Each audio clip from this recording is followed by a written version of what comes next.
Give us a little walkthrough of what a day in the life with Carlos looks like. What's your morning routine? Wake up to the beautiful alarm sound of my child walking into my room. And the moment she comes next to the bed, she slows down her pace, and she, instead of screaming, she'll go in my ear and she'll say, "I love you, Papa." And that's how she wakes me up. I'll immediately wake up, have a little bit of water, and then I propose to my daughter to go outside and feed our pets. We're grounding, we're barefoot, we're walking through the grass, doing an act of service. Those are some beautiful morning rituals.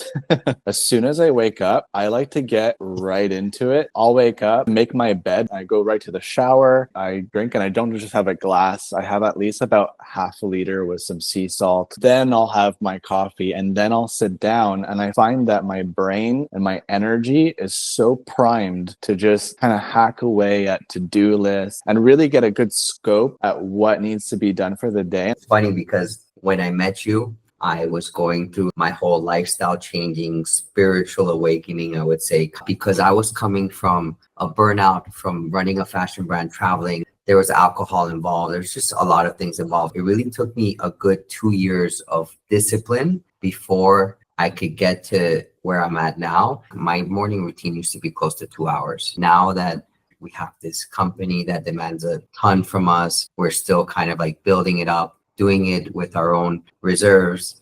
We have to compromise on having that crazy morning luxury of time. But it was so important to have it before. But having a time discipline helps you gauge a lot in life.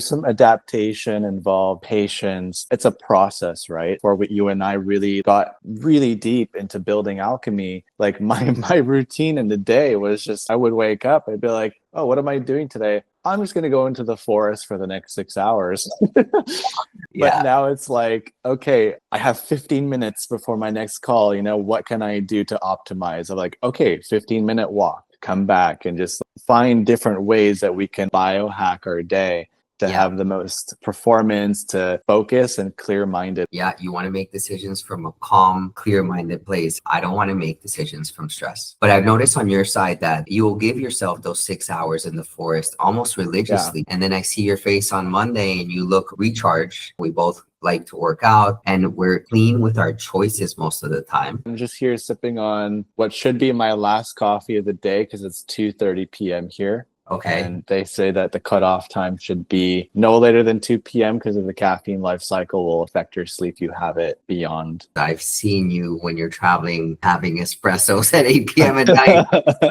I don't know what kind of game you're trying to play here.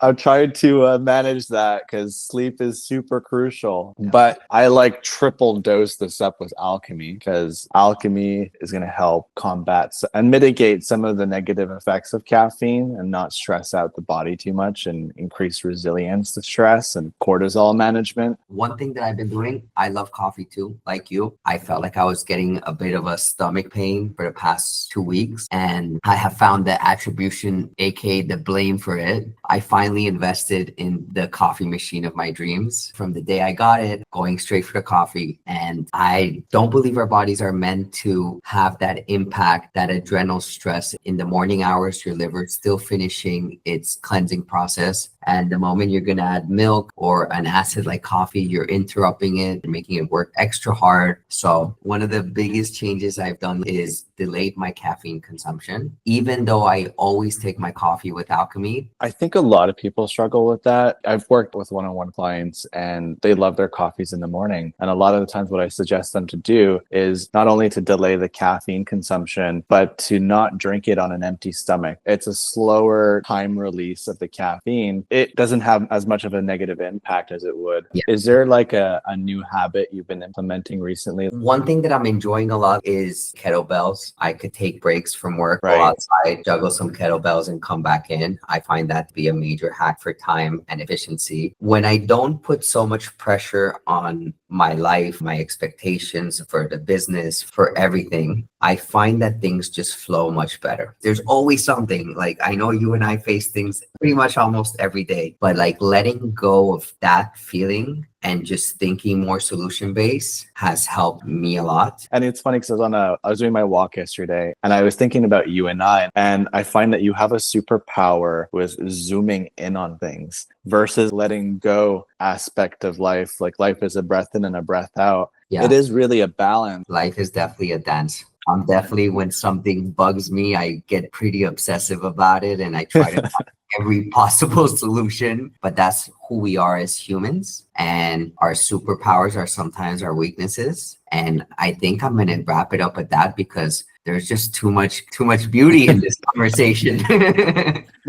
I think we're going to have to start a podcast soon. Feeling aura.